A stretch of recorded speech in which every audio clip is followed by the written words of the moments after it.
본 인터넷 복음 방송을 청취하시는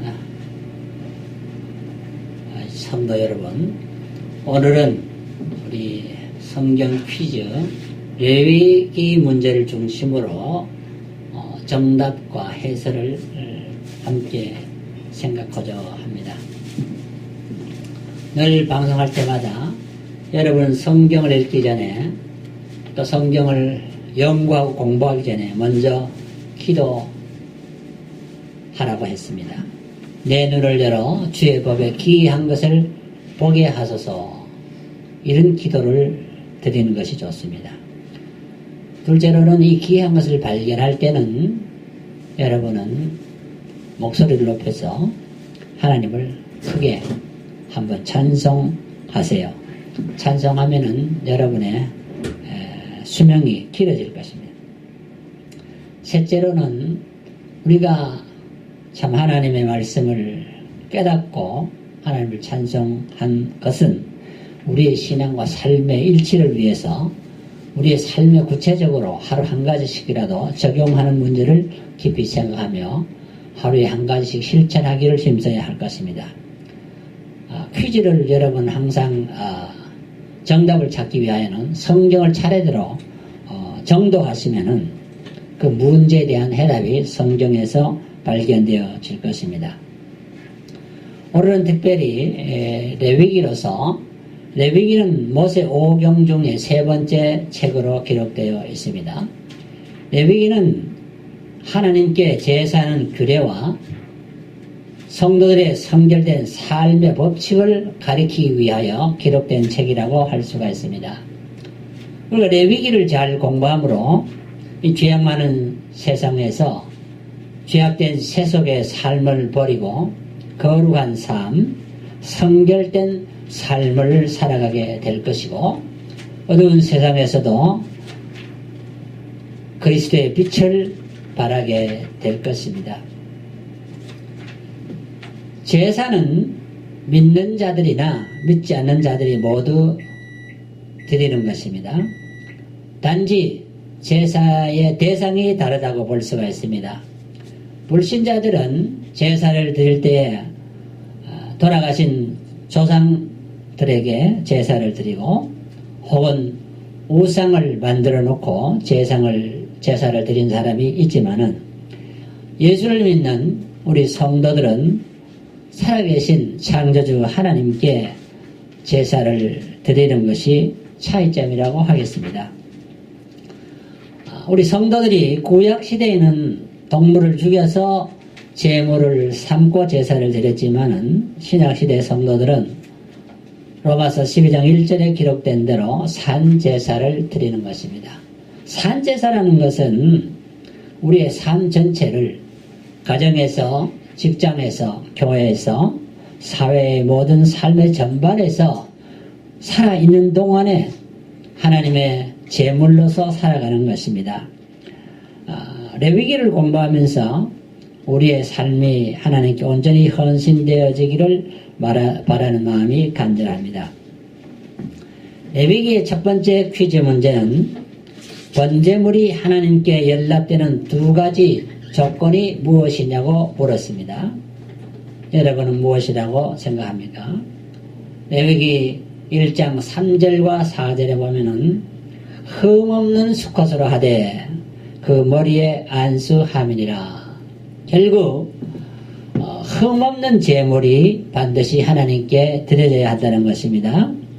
그리고 우리의 모든 죄를 동물에게 안수함으로 전가시키는 것을 의미했습니다. 그래서 속죄함을 받는 원리를 구약에서 가르쳐주고 있습니다. 두 번째 퀴즈 문제는 소제물에 넣지 못할 것 두 가지와 꼭 넣을 것 한 가지는 무엇이냐고 물었습니다. 이 해답은 2장 11절과 12절에 보면은 넣지 못할 것 두 가지는 누룩과 꿀이라고 했습니다. 꼭 넣어야 될 한 가지는 무엇이냐면은 그것은 소금이라고 했습니다. 제물에는 반드시 하나님이 만드신 제법을 따라서 드려야 하나님이 열납하신다는 것을 우리는 배울 수가 있죠. 세 번째 퀴즈 문제는 화목제를 드릴 때에 먹지 못할 두 가지는 무엇이냐고 했습니다. 하나님과 우리가 화목하는 것이 중요한데요. 그 제사를 드릴 때에는 레위기 3장 17절을 보면은 기름과 피는 먹지 말라고 했습니다. 기름과 피는 우리의 건강에도 좋지 않기 때문에 먹지 않는 것이 좋습니다. 성경에도 기름과 피를 먹지 말라고 했습니다. 네 번째 퀴즈 문제는 제사장이나 회중이 범죄하였을 때 드리는 제물은 무엇입니까? 제사장도 죄를 지을 수 있다는 것을 성경은 전제하고 있습니다. 제사장은 올해 목사와 같은 직분을 담당하고 있는데요. 목사라고 죄를 짓지 않는다. 목사는 결코 죄를 짓지 않는다. 그렇게 말할 수가 없지요. 구약시대도 제사장이 범죄를 할 수 있다고 성경은 기록하고 있습니다. 제사장이나 회중이 범죄했을 때 드리는 제물, 레위기 4장 3절과 14절에 보면은 흠없는 수송아지를 드리라. 결국 제사장이나 성도들이 오늘날로 말하면 모든 목사님이나 성도들이 죄를 지을 때는 하나님의 제법을 따라서 제물을 하나님께 드림으로 사죄함을 받는 원리를 성경은 말하고 있습니다. 다섯 번째 퀴즈 문제는 족장이 범죄하였을 때 드리는 제물은 무엇입니까? 이렇게 물었습니다. 족장이라는 것은 한 부족의 지도자인데요. 지도자들도 많이 실수할 수 있다는 것을 성경은 가르쳐주고 족장이 범죄했으면 족장을 사표내는 것이 아니고 하나님께 제물을 드림으로 용서받는 길을 성경은 가르쳐주고 있습니다. 레위기 4장 22절을 보면은 흠 없는 염소를 하나님께 제물로 드리라고 했습니다. 이제 여섯 번째 퀴즈 문제는 평민이 부지중 범죄했을 때 제물은 무엇이냐고 물었습니다. 부지중에 이 말은 알지 못하여서 범하는 죄를 말하지요. 사람이 알고도 짓는 죄가 있고 알지 못해서 범죄할 때도 있는데 몰랐기 때문에 죄가 되지 않는다는 말은 아닙니다.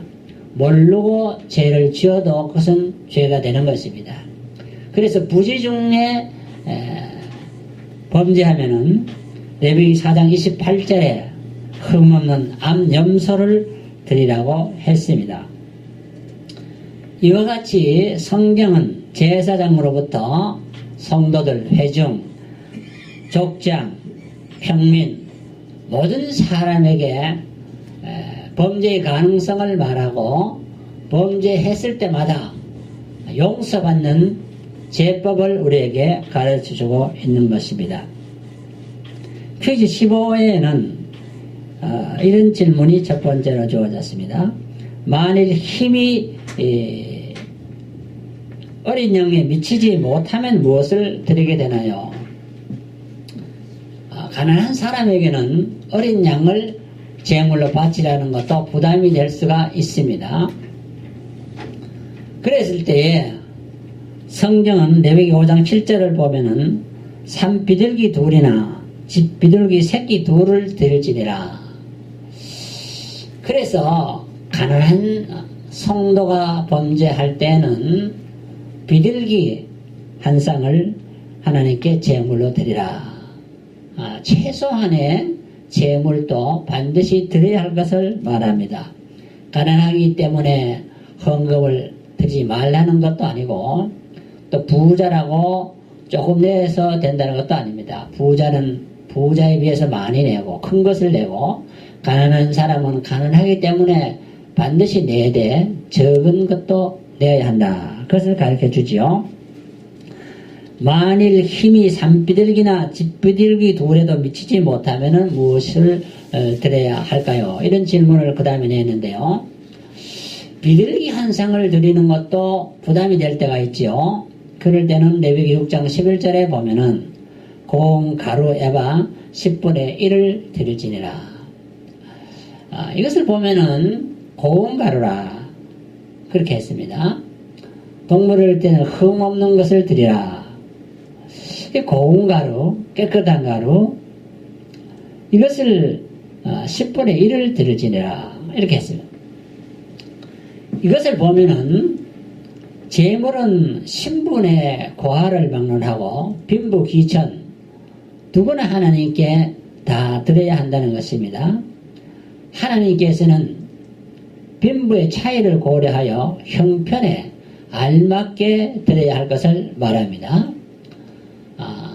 똑같이 이제 장로로 취임하거나 안수 집사나 권사로 취임할 때에 세금을 매기듯이 똑같이 100만 원씩 드려라. 1000불을 내놔라. 이것은 비성경적인 원리라고 볼 수가 있습니다. 성경은 반드시 경제적인 차이에 따라서 하나님께 예물을 드려야 한다고 말합니다. 그 다음에 속건제는 무슨 죄를 범한 자들이 드리는 제사입니까? 이렇게 물었죠. 속건제라는 것은 레위기 6장 15절에 보면은 성물에 대하여 그릇 범고한 사람이 드리는 제물이라. 하나님께 바쳐야 할 성물을 제대로 바치지 못할 때에 흠 없는 것을 드리라 하는데 흠 있는 것을 드렸다든지 고운 가루를 드려야 했는데 고운 가루를 드리지 못했다든지 제법에 따르지 아니한 그러한 예물을 드리는 것도 하나님께 범죄가 되는데 그것은 어떻게 해야 될까요? 그것은 속건제를 드려서 하나님께 또한 용서를 구한다고 했습니다. 그 다음에 부지 중에 범한 허물을 인하여 드리는 제사는 무슨 제사라고 했냐? 알지 못하였을 때에 죄를 범하면은 그것은 속건제를 드리라. 레위기 5장 19절에 말을 했죠. 우리는 성경을 통해서 볼 때에 알고도 짓는 죄가 문제가 되지만은 부지 중에 범한 죄도 죄가 되므로 반드시 속죄함을 받기 위하여 하나님께 제물을 드려야 한다는 이 원리를 잊어서는 안 될 것입니다. 그 다음 퀴즈 문제를 보면은 모세가 시내산에서 받은 6가지 제사의 종류는 무엇이냐? 레위기에는 6가지 제사를 설명하고 있는데요. 레위기 7장 37절을 보면은 첫째는 번제요, 둘째는 소제요, 셋째는 속죄제요, 넷째는 속건제요, 그 다음에는 위임제요, 그 다음에는 화목제가 있다고 했습니다. 아론이 제사를 마치고 내려올 때 무엇을 하였나요? 제사장은 제사를 마치고 내려오는데요. 그때는 레위기 9장 22절에 보면은 백성을 향하여 손을 들고 축복했다. 이제 우리가 범죄해서 하나님께 제물을 드려 용서받았기 때문에 용서받은 백성들에게 주어지는 것은 축복이라고 했습니다. 그래서 아론은 제사를 마치고 나올 때는 백성을 향하여 손을 들고 축복 기도를 했다. 축복받는 사람은 용서받은 죄인이라고 할 수가 있습니다. 모든 사람이 다 죄를 범하지만은 용서받은 죄인은 하나님의 축복을 받을 자격이 있는 것입니다. 그 다음에 이제 주온 필라 16호에 나오는 퀴즈 문제를 보면은 아론의 아들 나답과 아비후는 왜 죽게 되었나요? 아론의 아들은 대제사장의 아들입니다. 나답과 아비후도 제사장입니다. 제사장이 죽음을 당했는데요. 늙어서 죽은 것도 아니고 병들어 죽은 것도 아니고 하나님의 저주의 심판을 받아 죽게 됐다는 것입니다. 왜 그랬을까요?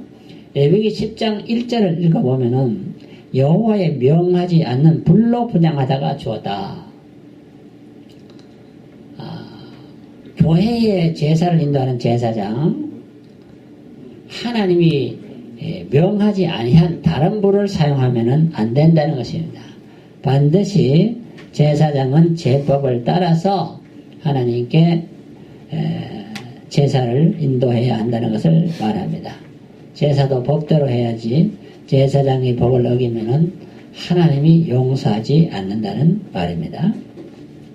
다음 퀴즈 문제를 보면은 여호와께서 아론에게 회막에 들어갈 때 무엇을 마시면 죽는다고 하셨느냐. 아론은 대제사장인데요. 회막에 들어갈 때는 무엇을 마시면 죽는다고 했습니다. 사느냐 죽느냐는 매우 중요한 문제인데요.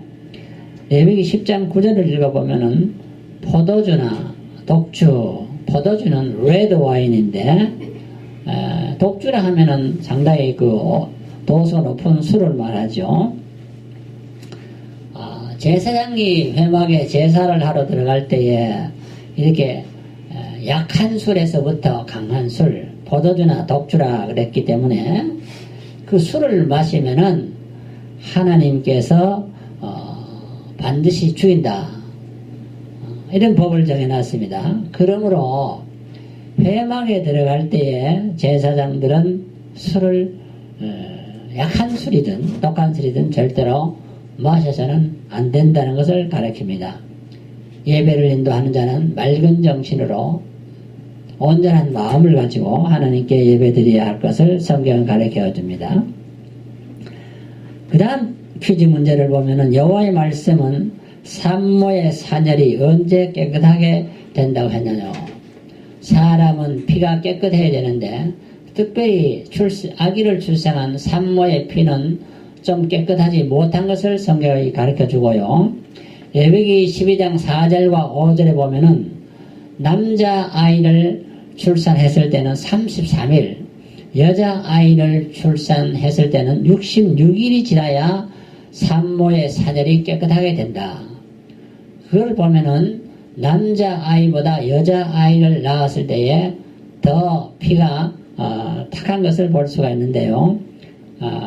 33, 66입니다. 꼭 배의 날짜가 지나야 깨끗하게 된다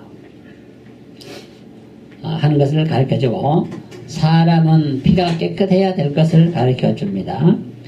그 다음에 아사셀로 제비 뽑힌 염소는 결국 어디에 가서 버림을 받게 되나요? 이런 질문을 했는데요. 이것은 민수기에서 레위기에서 16장 22절을 읽어보면은 광야의 무인지경에서 버림을 받는다. 광야는 참으로 거칠은 벌판입니다. 무인지경은 사람이 없는 그런 땅인데요. 아무도 버림을 받아도 구원해주고 건져줄 사람이 없는 그런 땅에 가서 버림을 당한다. 결국 완전한 버림을 당해서 결국 야생 무슨 맹수들의 밥이 될 것을 말하고 죽게 될 것을 말했는데요. 이와 같이 아사셀로 제비를 뽑힌 염소는 반드시 누구의 도움도 받을 수 없고 버림을 받게 된다. 이것은 어떻게 보면은 예수님께서 하나님의 몸으로 이 땅에 오셨지만은 십자가에 죽을 때는 그 누구도 그를 도울 수가 없고 완전히 하나님께로부터까지 버림을 받는 그런 모습의 전형을 우리는 성경에서 보게 되는 것입니다.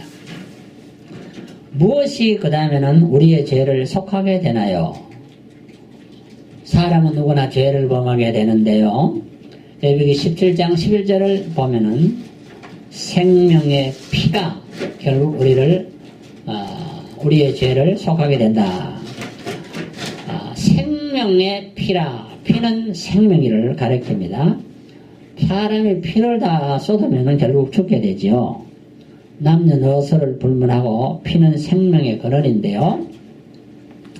피가 탁해지거나 피가 굳어지거나 피가 잘 흐르지 않게 되면은 그 어떤 부분은 우리의 세포가 죽게 되고 결국은 사람이 생명을 잃게 되죠. 그래서 우리의 죄를 속하는 것은 피를 흘려야 된다. 이거는 에덴 동산에서부터 동물을 잡아서 가죽옷을 입히신 하나님의 원리, 즉 예수 그리스도의 보혈로만이 우리의 모든 죄가 용서받게 된다는 것을 상징적으로 보여주는 말씀이라고 볼 수가 있습니다. 16호의 마지막 질문은 여호와께서 모세에게 누구누구의 풍속을 쫓지 말라고 했나요? 이렇게 했습니다. 모세에게 한 말씀은 결국 하나님의 백성, 이스라엘 백성 전체가 따라야 할 명령인데요. 애굽 땅의 풍속과 가나안 땅의 풍속이라 그랬습니다. 오늘 우리는 이 세상을 살아가면서 이 세상에 여러 가지 가는 곳마다 나라의 풍속들이 있습니다. 애굽에는 애굽의 풍속이 있고요. 가나안에 가면은 가나안의 풍속이 있는데, 우리가 이 5대양 6대주 어디를 가든지 사람이 사람 풍속이 다 있는데, 그 이방인들의 풍속을 쫓지 말라는 것입니다. 이방인의 풍속은 이방 종교의 기호를 두기 때문에 그 풍속을 쫓다가 보면은 결국 하나님을 떠나고 신앙을 잃어버리기 때문에 그런 것입니다. 오늘날 우리가 선교를 많이 하고 선교지에 나가지만은 우리는 그 나라에 가서 그들의 풍속을 따라가서는 안 된다고 성경은 가르쳐주고 있습니다. 그 다음에 17호 성경 퀴즈 문제를 해설해 드리려고 합니다. 17호는 첫 번째로 보면은 동성연애와 짐승과의 교합에 대하여 성경은 무엇을 말하나요? 그렇게 했습니다. 왜 이런 질문을 드는지 하면, 오늘 우리가 참으로 이 청교도들이 지금 미국 땅에 살아가고 있지만은 많은 주들이 지금 동성애를 합법화하고 있습니다. 또 동성애뿐만 아니라 짐승과의 교합을 하는 일도 있다고 성경은 가르쳐 주는데요. 레위기 18장 22절과 23절을 읽어보면은 동성애는 가증한 일이요 짐승과의 교합은 불란한 일이므로 하나님의 백성들은 이것을 행하지 말라고 금지령을 내렸던 것을 볼 수가 있습니다. 세상의 법은 합법화해도 하나님의 법은 어제나 오늘이나 영원토록 불변하기 때문에 우리는 동성연애라든지 동성결혼이라든지 짐승과의 교합이라는 이런 수교 같은 것은 성경이 금하기 때문에 우리 기독 신자들은 아주 멀리하고 반대해야 할 것을 말하고 있는 것입니다. 우리는 세상 법과 하나님 법의 차이를 나타낼 때에 하나님의 백성들은 먼저 하나님의 온전한 법을 생각하고 살아가야 하는 것입니다.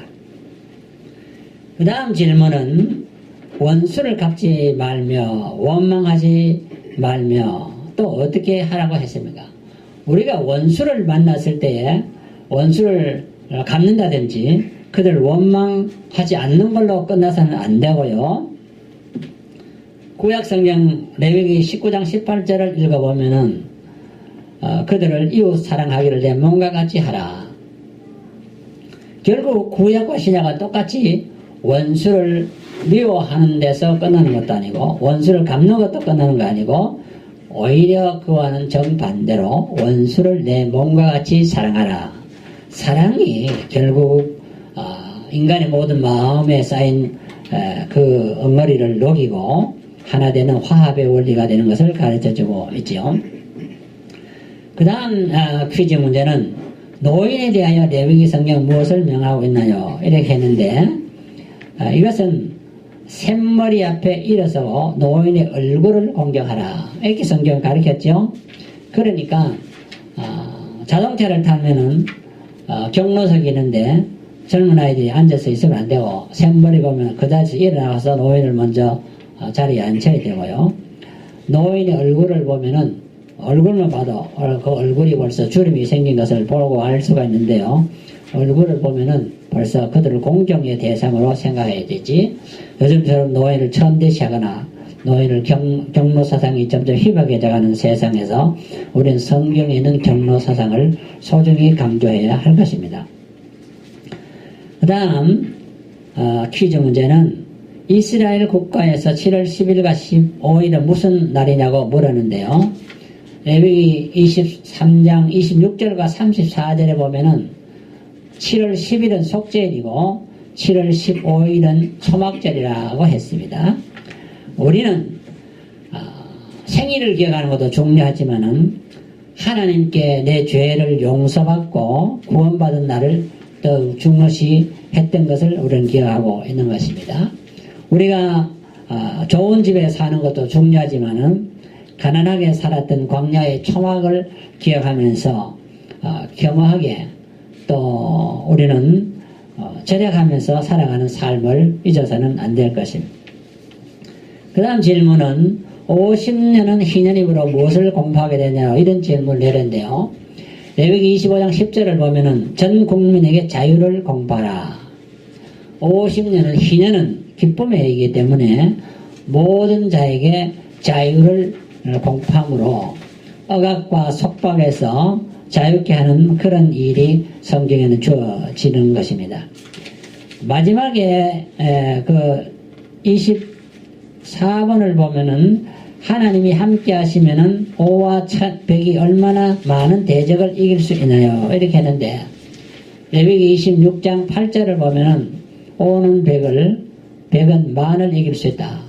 하나님이 함께 하시면은 숫자가 문제가 아니라 하나님이 함께 하시는 자가 승리한다는 것을 성경은 보여주므로 여러분은 많은 군대를 가지고 많은 무기를 가졌다고 승리하자고 생각하지 마시고 언제나 하나님이 나와 함께 하시면은 승리할 수 있다는 이런 확신을 성경을 통하여 가져야 할 것입니다.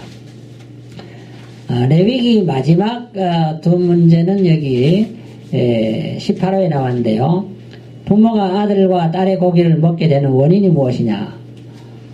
아들과 딸의 고기를 먹는 것은 식인종이 먹는 것인데 사람 잡아 먹는 것인데요. 레위기 26장 27절을 보면은 하나님의 말씀에 청종하지 아니하는 자가 즉 하나님의 말씀에 불순종하는 자가 하나님의 저주를 받아서 먹을 양식이 없게 되고요. 결국 자기 자식들을 잡아먹는 식인종으로 된다는 것을 말하고 있습니다. 하나님을 대항한 자는 식인종과 같은 사람입니다. 마지막 그 레위기의 질문은 땅의 곡식이나 과액의 10분의 1은 누구의 것이라고 했냐요? 했는데 이 대답은 27장 30절을 읽어보면 여호와의 것이니 여호와의 선물이라고 했습니다. 신구약은 동시에 11조를 강조합니다. 11조는 율법이 아니고 율법의 주인이 하나님인 것을 믿는 자가 감사함으로 드리는 예물인 것을 가르치고 있음을 기억합니다. 오늘 우리는 몇 회에 걸쳐서 나온 이 레위기를 한 번에 걸쳐서 여러분에게 간략하게 해설함으로 말씀을 드렸습니다. 청취해 주신 여러분께 감사를 드립니다. 안녕히 계십시오.